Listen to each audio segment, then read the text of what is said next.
Dear learners, today we are going to memorize some important appropriate preposition. Let's get started our class. আমরা preposition শিখব আজকে, যেগুলো appropriate preposition বলে পরিচিত। যেমন নকিং এট। নকিং এট শব্দের অর্থ হচ্ছে সন্নিকটে, কাছাকাছি। নকিং এট সন্নিকটে, নকিং এট সন্নিকটে, কাছাকাছি। Listen to.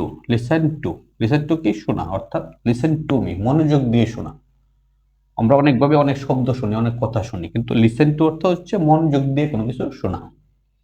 তারপরে হচ্ছে অ্যাটন ফর। অ্যাটন ফর শব্দের অর্থ হচ্ছে কি? প্রায়শ্চিত্ত করা।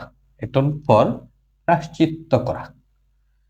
তারপর হচ্ছে অ্যাকাউন্ট। Account two. দায়ী।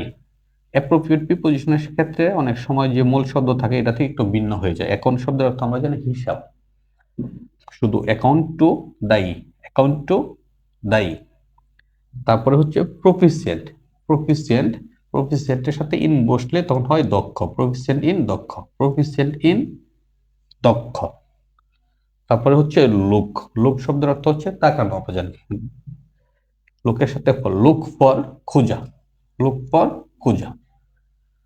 তারপরে হচ্ছে প্রিভেন্ট। প্রিভেন্ট শব্দের অর্থ হচ্ছে প্রতিরোধ করা। Prevent from. প্রিভেন্ট ফ্রম কি? বিরত রাখা, অর্থাৎ কোনো কিছু থেকে বিরত রাখা, কোনো মন্দ কাজ থেকে, খারাপ কাজ থেকে। প্রিভেন্ট ফ্রম, বিরত রাখা। প্রিভেন্ট ফ্রম, বিরত রাখা। তারপর হচ্ছে on the bank of. B A N K, bank. On the bank of, B A N K, bank. On the bank of, কোনো কিছুর তীরে, অর্থাৎ on the bank of river. On the bank of river, যেমন নদীর তীরে। On the bank of কি? কোনো কিছুর তীরে। অন দা ব্যাংক অফ, কোনো কিছুর তীরে। ব্যাংকের পরে এনে কি বসে? ব্যাংকের পরে অফ বসে, আর এক্ষেত্রে প্রথমে অন বসে।